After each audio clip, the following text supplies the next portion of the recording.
พระพุทธเจ้าเพิ่นนี่นิ่นนักแท้ๆว่า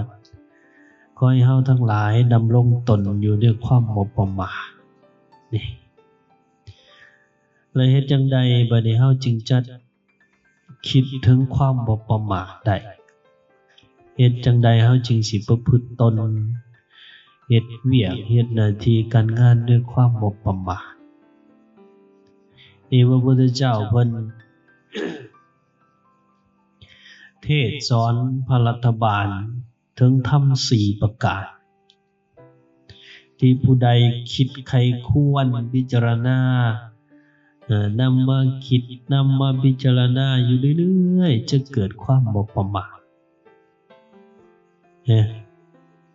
ธรรม4ประการเพิ่นเอิ้นอันหนึงก็คือธรรมมุเทศ4ประการเพิ่นแสดงแก่พระรัฐบาล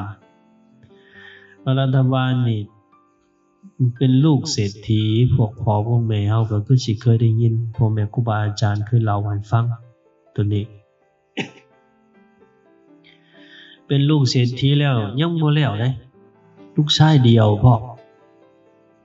แต่ลูกเศรษฐีหลายคนก็ยังใครนี่ลูกชายเดียวลูกชายเดียว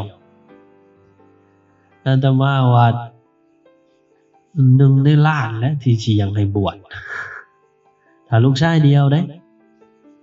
ถ้า2 3นี่ยังพิจารณาอยู่ถ้าลูกชายเดียวนี่บาดโธ1ในล้านจังได๋กูก็บ่ให้บวชนะบ่เป็นพ่อเป็นแม่นะอันนี้ก็คือการเล่าลูกชายเดียวกูเป็นพ่อเป็นแม่นะเป็นลูกเศรษฐีลูกคนรวยอยู่มาแหละได้ไปฟังธรรมพระพุทธเจ้านี่แหละพระพุทธเจ้าแสดงความจริงของโลก4ประการ1เพิ่นว่าโลกคือหมู่สัตว์อันชราตอนไปอยู่นี่อันชราตอนไปความเฒ่าความแก่ต้อนเข้าไปอันนี้ตัวที่1บ่ว่าสิเป็นเด็กน้อยบ่ว่าสิเป็นผู้เฒ่าบ่ว่าสิเป็นผู้แก่บ่ว่าแต่มนุษย์ชัดช้าว่าสิ่งวัวควายคือกันตัวนี้ต้อนไปหาพญามัจจุราชคือกันเบิดอันนี้ความจริงของโลกสิรวยสิจนสิหังสิมีเรื่องใดก็ตามนี่พระพุทธเจ้าเพิ่นเยื่องให้เฮาเห็นตัวนี้ให้เฮาได้คิดนำแหน่ ตัวที่2โลกบ่มีอิหยังต้านทานได้บ่มีผู้เป็นใหญ่เฉพาะตนอันนี้เป็นหยังจึงว่าบ่มีแนวต้านทานใดในหม้องนี้เพิ่นหมายเอาเวทนาความโดยเฉพาะโรคาพยาธิทุกผู้ทุกคนจะต้องประสบพบพ้อเหมือนกับที่เฮาสูตรพยาธิธัมโมมิพยาธิงอนัตติโตยามใดที่เฮาเจ็บเฮาไข้ทุกข์ทรมานสิให้ผู้อื่นมาเจ็บแทนก็บ่ได้หักกันแพงกันปานใดก็เจ็บแทนกันบ่ได้นี่เพิ่นจึงว่าบ่มีหยังต้านทานได้ลูกสิแพงพ่อแพงแม่แพงแม่แพงหลายปานใดก็ตามโอ้ยพ่อไอ้แม่เอ้ยข้อยขอเจ็บแทนเจ้าแน่ก็เจ็บบ่ได้ผัวเมียคือกันอีตานี่เอ้ยเดี๋ยวข้อยสิเจ็บแทนเจ้ามันก็เจ็บให้บ่ได้นี่ยังว่าบ่สามารถต้านทานได้นั่นว่าบ่เป็นใหญ่บ่มีความเป็นใหญ่นี่เฮาต้องได้รับตัวนี้ทุกผู้ทุกคนเลยได้บ่แม่นแต่ว่าผู้ใดผู้หนึ่งอันนี้ อันนี้ก็เป็นความจริงหรือว่าเป็นมุตเทศเป็นธรรมมุตเทศอีกข้อหนึ่ง ที่ถ้าเฮาเยื้องคิดพิจารณาอยู่ในจิตในใจแล้วจะเกิดความบ่ประมาทบัดนี้ ตัวที่3โลกนี่บ่มีผู้ใดเป็นใหญ่ ฟังดีๆเด้อตัวนี้เจ้าใหญ่นายโตบ่สิว่าโอ้ยข่อยก็เป็นอยู่นะบ่สิว่าน่ะโลกนี้บ่มีผู้ใดเป็นใหญ่เป็นหยังจึงว่าบ่มีผู้ใดเป็นใหญ่เพราะจะต้องละสิ่งทั้งหลายทั้งปวงไปมีเฮือนก็เอาไปนำบ่ได้มีดินก็เอาไปนำบ่ได้นี่แม่นแต่สร้อยหรือว่าแหวนก็จะเอาใส่แขนยามตายใส่นิ้วยามตายก็ยังฮอดแต่กองฟ้อนฮอดแต่กองฟ้อนบางเทื่อก็พวกสัปเหร่อเขาไหลเอาจ่อยบ่ได้ซักนะนี่จังว่าบ่มีผู้ใดเป็นใหญ่บ่มีผู้ใดมีอำนาจก็ต่อให้สิเป็นนายกรัฐมนตรีหรือประธานประเทศควรสิเป็นสีจิ้นผิงหรือว่าปูตินหรือว่าไบเดนก็ต้องละสิ่งทั้งปวงไปบ่มีผู้ใดเป็นใหญ่นะบ่ต้องเว้าถึงพวกเฮาเจ้าข่อยเลยนี่คือมุตเทศที่พระพุทธเจ้าเพิ่นแสดงไว้อีกข้อหนึ่ง นี่ถ้าเราพิจารณาแล้วเราจะเกิดความบ่ประมาทนี่ตอนสุดท้ายโลกนี่มีความขาดเขินอยู่เป็นปกติธรรมดาธรรมชาติอันเนื่องด้วยตัณหาพาไปเห็นไหม นี่โลกเฮานี่ขาดเขินภาษาไทยเขาใช้คำว่าโลกนี่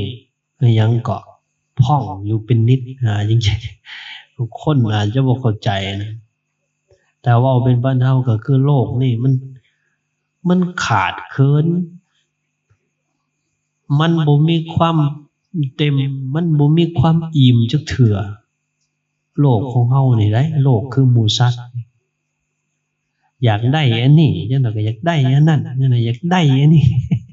บ่จบบ่สิ้นเด้พวกพ่อพวกแม่เอาได้ยามยังน้อยอยากได้เครื่องลิ้นอยากได้โทรศัพท์ถ้าเด็กๆยังน้อยก็รถนี่ซังลิ้นหัวไปใหญ่ขึ้นมาอยากได้แนวใหญ่ขึ้นไปแล้วบัดนี้ใหญ่ขึ้นไปอีกอยากได้ผัวได้เมียได้ผัวได้เมียบ่แล้วอยากได้ลูกอยากได้ลูกแล้วยังบ่แล้วยังอยากได้หลานอีกนะบ่จบบ่สิ้นได้เพิ่นจึงว่าโลกนี่มันบกมันเขินมันขาดมันแห้งอยู่ตลอดมันแห้งย้อนตัณหาพาไปอันนี้ก็เป็นมุตเทศอีกอันหนึ่งที่พระพุทธเจ้าเฮาเพิ่นสอนพระรัฐบาลจริงๆก็บ่แม่นแต่สอนพระรัฐบาลหรอกเพราะว่าในตอนที่พระรัฐบาลนะเพิ่นไปฟังมันมีหลายคนมีคหบดีมีอุปสกอุปสิกาพราหมณ์ทั้งหลายไปนั่งฟังพระพุทธเจ้าเพิ่นยกตัวนี้ขึ้นให้ฟังโลกคือหมู่สัตว์อัญชราตอนไปอยู่โลกบ่มีอิหยังต้านทานได้โลกบ่มีผู้ใดเป็นใหญ่จำต้องละสิ่งทั้งหลายทั้งปวงไปโลกนี้บกเขินขาดแห่งย้อนตัณหาอยู่เรื่อยบ่มีความอิ่มบ่มีความเบื่อนี่ เพิ่นแสดงธรรมมุเทศ4ประการให้ฟังรัฐบาลนี่ก็แนมเห็นนั่นน่ะแนมเห็นความจริงของชีวิตแนมเห็นความจริงของโลกจึงไปขอพ่อขอแม่บวชให้พวกพ่อพวกแม่เอา ลองคิดเบิ่งลูกชายเดียวกับคนรวยพร้อมมีเมียจักเท่าใดคนว่ารัฐบาลน่ะมีเมียตั้ง3คน4คนของคนรวยเนาะนี่ว่าสิยังให้บวชแต่ว่าเนื่องจากว่าเห็นสัจธรรมเห็นความจริงแท้ๆที่ว่านั่นน่ะอดเอาลาวนะต้องเฮ็ดให้พ่อให้แม่อนุญาตบวชให้ได้เฮ็ดแล้วได้บัดอดข้าวอดน้ำนอนอยู่กลางเรือนนั่นน่ะบ่ปากบ่จาบ่อือบ่หือนอนพ่อแม่ก็มายั่วให้เมียมายั่วเมียมายั่วก็บ่ฟังบ่สนของเราอยากบวชเด้นี่ไอ้จัวเฮานี่มีแต่อยากศึกเด้อนี่บ่มีผู้ใดอยากบวชนี่บางคนบ่อยากบวชหลายนี่บางคนก็บวชก็ได้โทรศัพท์เครื่องนึงนี่บ่มีผู้ใดเอาอย่างของรัฐบาลจักจักดีนี่เราอดข้าวอดน้ำอยู่7มื้อพุ่นใดเขาว่าได้อาตมายังคิดอยู่ว่าอดน้ำฮอด7มื้อมันสิบ่แจกบ่แต่ว่าอันนี้ในตำรับตำราเพิ่นว่านะเราอดข้าวอดน้ำนอนอยู่หั่นน่ะจนมื้อที่7ผู้เป็นพ่อเป็นแม่นี่นะผู้นั้นเว้าผู้นี้เว้าแน่ก็สิมีหมู่เลานั่นล่ะมาเว้าให้เราบวชซะถ้าเราบวชบางเทื่อเราบวชมันทุกข์มันยากเราสิสึกออกมาดอกถ้าเจ้าบ่ให้เราบวชเราตายนี่แล้วจัดนี่เพราะว่านะนี่จึงได้ไปบวชนี่บวชแล้วก็ประพฤติปฏิบัติธรรมเจริญสติเจริญสัมปชัญญะอย่างตามมรรคมีองค์8นั่นแหละสร้างความบ่ประมาทในการบวชในการประพฤติปฏิบัติธรรมกับบรรลุธรรมเป็นพระอรหันต์เบิ่งรู้ แต่ว่าที่สำคัญสุดก็คือให้ตัวทำมุตเทศนี่แหละความจริง4ประการเนี่ยพวกเราต้องนำมาคิดนำมาพิจารณานำกันเรื่อยๆเอาทั้งหลายมีความแก่ตอนไปความแก่ชรานี่ตอนไปหาความตายว่าสิเฮ็ดอิหยังก็ตามคิดถึงตัวนี้ไว้ตอนนี้เฮายังมีเหลือมีแรงลุกได้ไปเป็นอย่าประมาทถ้าคิดถึงความเฒ่าความแก่เด้คิดแบบพุทธคิดแบบพระพุทธเจ้าแล้วจะเกิดความบ่ประมาทถ้าคิดแบบคนพาลไปอีกเรื่องเด้โอ้ยเห็นสิทำท่าคือหลายสุจังหน่อยก็ตายละโลกว่าเลยมีหีบมวลไว้นั่นน่ะนี่คนพาลบ่ได้บุญบ่ได้กุศลจังหน่อยก็ล่าโลกนี้จังหน่อยก็ตายนั่นแหละไปสิไปฮู้สวรรค์นรกมันอยู่ไสหีบกินหีบลินหีบมวลนี่แบบคนพาลแบบคนพาลสวรรค์มันสิอยู่ไสนรกมันสิอยู่ไสกูเกิดมาแต่น้อยจนใหญ่บ่เห็นจักเทื่อเห็นว่าอันนี้คือคนพาลได้แต่ถ้าเป็นเราบัณฑิตก็จะแบบที่ว่านั่นแหละถึงบ่เชื่อเรื่องนรกถึงบ่เชื่อเรื่องสวรรค์แต่ก็จะสร้างคุณงามความดีเฮ็ดให้จิตใจของตนสงบร่มเย็นคนอ้อมข้างก็บ่เดือดร้อนนี่พอเพียงแต่เฮาคิดพิจารณาถึงข้อเดียวนี่ได้คิดพิจารณาถึงข้อเดียวนี่เขาก็จะเกิดความบ่ประมาทได้นี่ถ้าผู้ใดบัดนี้คิดถึงความเฒ่าความแก่มันเบิ่งบ่เห็นนะ โดยเฉพาะคนหนุ่มคนสาวมันยังคิดบ่เห็นบ่ไหนได้บางเทื่อมันบ่เคยเจ็บเคยไข้บางคนก็สิเคยอยู่ดอกเนาะคนหนุ่มก็ต้องเจ็บต้องไข้นี่ล่ะจักเทื่อ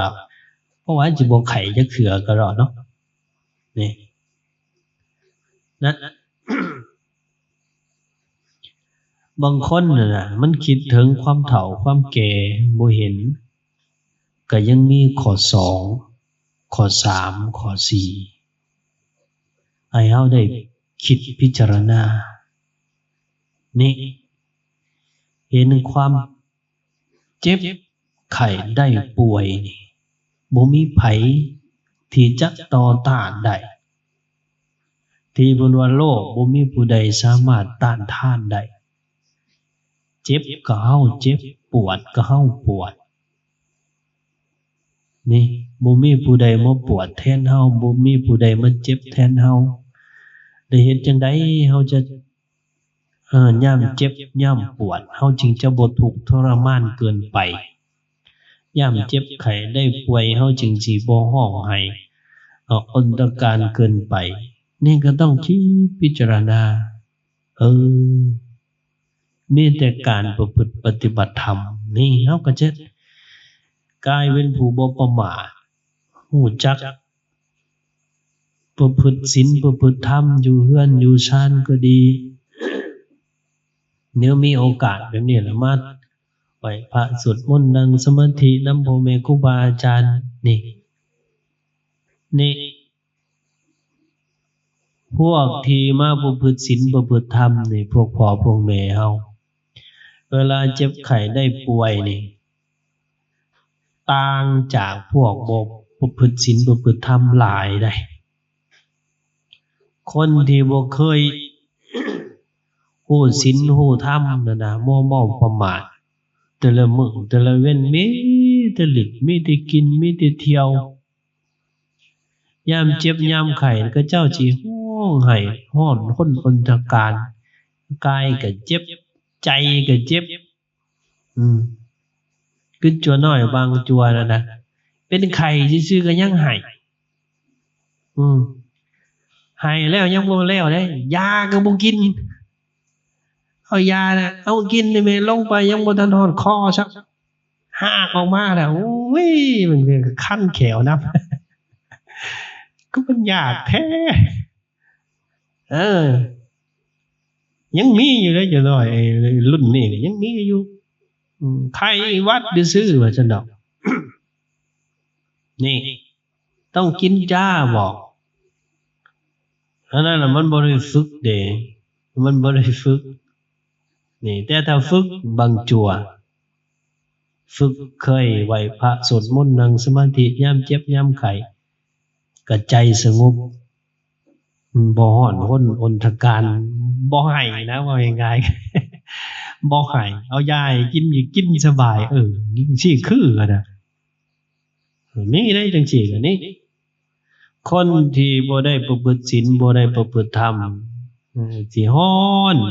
เจ็บทั้งกายเจ็บทั้งใจแต่ถ้าคนที่ประพฤติศีลประพฤติธรรมกายก็เจ็บไปแต่จิตใจก็สงบห่มเย็นนี่ได้เปรียบได้เปรียบกว่าพวกบ่เข้าวัดได้เปรียบกว่าพวกบ่ประพฤติศีลประพฤติธรรมนี่อันนี้ก็ข้อหนึ่งให้คิดถึงว่าโลกคือความเจ็บความปวดเวทนาโดยเฉพาะทุกขเวทนานี่เราจะต้องได้รับเองประสบพบพ้อกันทั้งเบิดนี่เราจะได้ตั้งสติยามที่เฮาแข็งแรงนั่นน่ะยามที่เพิ่นแข็งแรงลุกได้ไปเป็นนี่บ่เจ็บบ่ไข้นั่นน่ะสิได้รู้จักสร้างนำทำบุญให้ทานรักษาศีลเจริญภาวนาอันนี้ก็เป็นเหตุหนึ่งของความบ่ประมาทต้องนำมาคิดพิจารณานี่ต่อมานี่ก็คือกันโลกนี้บ่มีผู้ใดเป็นใหญ่ บ่มีผู้ใดเป็นใหญ่พวกพ่อพวกแม่เฮาบ่มีผู้ใดเป็นใหญ่อีหลีสิ่งที่เฮาเห็นกันว่าผู้นั้นเป็นใหญ่ผู้นี้เป็นเจ้าเป็นนายผู้นั้นเป็นลูกน้องยศถาตำแหน่งทั้งหลายนั่นเป็นสิ่งที่เพิ่นสมมุติใช้กันใช้ชั่วคราวบ่ได้บ่แม่นใช้ตลอดใช้ชั่วคราวผู้นี้อาจจะมีอยู่ประมาณ5 ปีจังหน่อยก็เปลี่ยนใหม่อีกแล้วเอาผู้ใหม่ขึ้นมาเป็นแทนนะเปลี่ยนไปเปลี่ยนมาบ่แม่นเฉพาะแต่อันนั้นบ่แม่นแต่เฉพาะแต่ทั้งโลกต้องสงฆ์ก็คือกันยุคนี้สมัยนี้ญาทานนี่เด้อเป็นประมุขสงฆ์จังหน่อยมันตายไปผู้ใหม่ขึ้นมาแทนยุคนี้สมัยนี้ญาทานนี่เด้อเป็นเจ้าคณะแขวง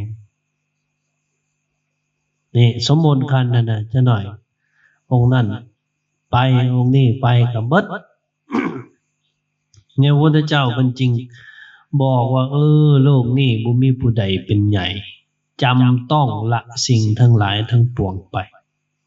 เรือนชานบ้านซองเฮาก็คือกันลูกฮักผัวแพงเฮาก็คือกันถึงเวลาเฮาก็ต้องละเขาไปหรือบางเทื่อเขาละเขาไปก็มีคิดเดี๋ยวนี้ก็จะสบายนี่แต่ว่าที่เว้านี่บ่แม่นบ่ให้สนใจกับเจ้าเลย แม่นบ่ให้สนใจหยังเลยบ่แม่นเลยหมายถึงว่าเฮาฮู้ความจริงไว้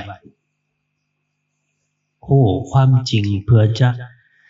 ได้ตั้งตนตั้งโตตั้งจิตตั้งสติเฮาดีๆไว้เวลาเฮาประสบพบพ้อมันจะบ่เป็นทุกข์พวกพ่อพวกแม่เฮามันจะบ่เป็นทุกข์เว้ยมันสิบ่เป็นทุกข์แห้งนะตอนสุดท้ายนี่สำคัญแต่ผู้ใดได้นำมาพิจารณาคิดอยู่เรื่อยๆมันสิกลายเป็นผู้บ่เฮ้อตามสังคมพวกพ่อพวกแม่เฮาสำคัญแต่ก่อนสุดท้ายนี่พุทธเจ้าว่าโลกนี้มันขาดเขินมันบกมันแห้งมันบ่อิ่มบ่เบื่อจักเทื่อโดยเฉพาะโลกคือหัวใจเฮานะโลกคือหัวใจเฮานะจักหน่อยมันก็อยากได้หั่นแล้วก็อยากได้นี้ถ้าได้ด้วยความชอบธรรมได้ด้วยความมุ่งมั่นขยันเพียรก็บ่ว่าดอกอันได้มาน่ะแต่ว่าก็ยังต้องเสาะแสวงหาบ่จบบ่สิ้นจักเทื่อตัวนี้ได้มาด้วยความสุจริตก็บ่ว่ากันได้ด้วยหน้าที่แห่งงานนั่นนี่ความสุจริตบ่เบียดเบียนผู้นั้นผู้นี้ก็ยังคายอยู่แต่ถ้าบางผู้บางคน ไปตามสังคมแห้งจนถึงกับล่วงละเมิดศีลห้าพอลักก็ลักพอโกงก็โกงอันนี้อันตรายนี่ใจของเฮานี่ลองสังเกตเบิ่งก็ได้ตั้งแต่น้อยๆถ้าเฮาลองย้อนขึ้นไปสมัยยามเฮายังน้อยกำบักอาตมานี่สมัยยังบ่ทันบวช เมื่อนั้นมันมีเครื่องเสียงก็เจ้าเอิ้นสเตอร์กูมื้อนี่คือสิบ่มีแล้วแหละมีเฮือนข้างๆก็จะมีตู้มีเทปเปิดดังคักกูอยากได้จักเครื่องเด้ ตั้งจิตตั้งใจเลี้ยงไก่ตอนนั้นนอนหน้าเลี้ยงไก่มึงเด้อขายไก่มันซื้อสเตอร์เครื่องเสียงบอกเครื่องเสียงก็จะเอิ้นสเตอร์มันจะเป็นเทปชิ้นใหญ่ๆแล้วคุมื้อนี่บ่อยากมีแล้วล่ะใส่กาเซ็ตบ่มีแล้วแหละคุมื้อนี่ตั้งใจเลี้ยงไก่แท้ๆได้เลี้ยงไก่ผู้ดีได้อยู่ประมาณ200-300 โตบ่ได้พวกพ่อพวกแม่ว้าได้แท้ๆแล้วมันก็ใหญ่มาแล้วไก่กำลังสิได้ขายได้เป็นเท่าใดบาดนี้ ฮะฮะโมเมนต์มากินนะน้องของเมย์น้องของเมย์ไปตีหัวเขาเออตีหัวเขาก็จับเพิ่นบาดนี่น้องตูทอนน่ะจับหัวเพิ่นขายไก่เฮาปึ๊ดไปไทยเอาโอ้ยบ่ได้กินหยังเลยเฮาอันน่ะ เซ็งขนาดตอนนั้นจนแนมเห็นไก่นี่จนอ่าจนเซ็งเลยนะแนมเห็นไก่ตอนนั้นโอ้ยอะไรจังว่านี่บัดนี้ใหญ่ขึ้นมาหน่อยนึงอยากเป็นทหารบัดอยากเป็นทหารนะแต่ก่อนเด้เรียน อยากเป็นทหารเห็นน้องของแม่ผู้หนึงอีกอันนี้ก็โอ้ใส่สุดทหารคือโก้แท้ว่ะ อันน่ะอยากเป็นทหาร น้องตูทอนนี่อยู่พะลานของนิ่นนี่นะน้องตูทอนโก้แท้ว่าจะน้องความอยากนะมันมาบวชแล้วโอ้ยได้นั่นศึกษาเรียนได้ประพฤติปฏิบัติเนี่ยนะโอ้ยจ้างกูก็เอาแต่เงินไปบาทไอ้กูเป็นจ้างเอาแต่เงินนี่ล่ะซะดอก